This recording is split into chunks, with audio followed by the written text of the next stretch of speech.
Eagle Pass, Texas, where the number of migrants crossing the border shattered a new daily record. Border Patrol agents struggling to process large groups there. Let's bring in Ron Vitiello, former U.S. Border Patrol Chief and Deputy Commissioner, who's also the former Acting Director of Immigration and Customs Enforcement. So let's put this up on the screen because this is a stunning figure. Yesterday, 12,600 people crossed the border illegally.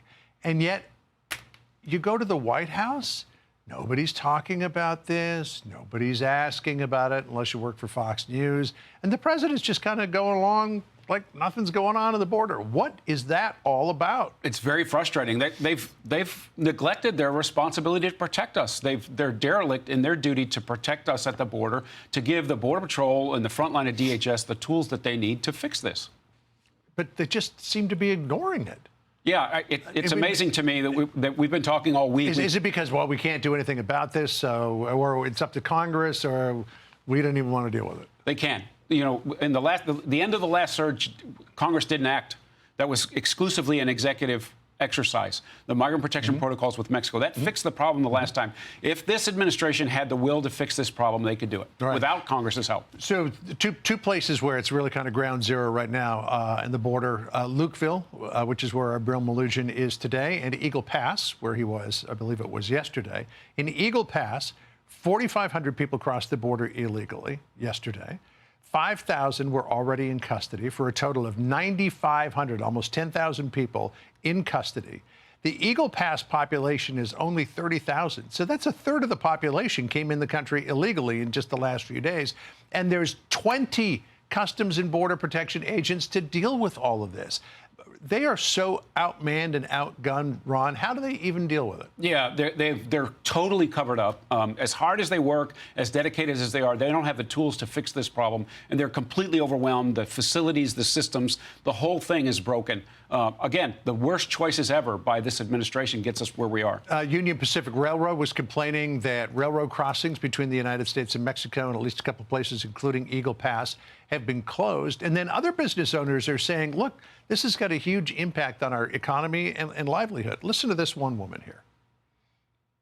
Many of us that live here in Eagle Pass, we have family in Mexico and Piedras Negras, and it's just very difficult to have to be in line for hours, you know, especially if we have to come back to tend to our families or our jobs during the week. It took me 4 hours on a Sunday. So, you know, it's just been real difficult. You know, there are so many day workers who come across the border. They can't because the crossings are closed or they're really bottled up. People want to go into Mexico to do business. We've got lots of cross-border commerce that's not happening. When does the Biden administration say, oh, and by the way, this is affecting the economy that you keep talking about every day, Mr. President? We should do something about this. They should do something. You're talking about supply chain. You're talking about commerce at the border. Mexico, we're the #1 trading partner that Mexico has. So that commerce and livelihoods are being affected every day. I thought that this was interesting because we heard a lot of criticism in El Paso, Texas, of Donald Trump and his border policies. Well, listen to what some of these people were saying as reported in Politico.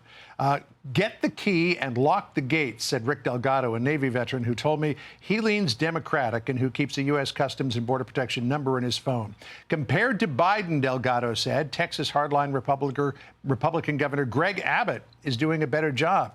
Roy Rosales told me, Trump, he started rough, but now that you see it, when Biden came in, he messed everything up. What's the political impact of this for Biden as we head into an election year with Trump talking an awful lot about illegal immigration? Well, people have to realize that elections have consequences. You give somebody in charge, the commander-in-chief doesn't care about our border, so people have to understand that when they go to the voting booth. And people on the border know.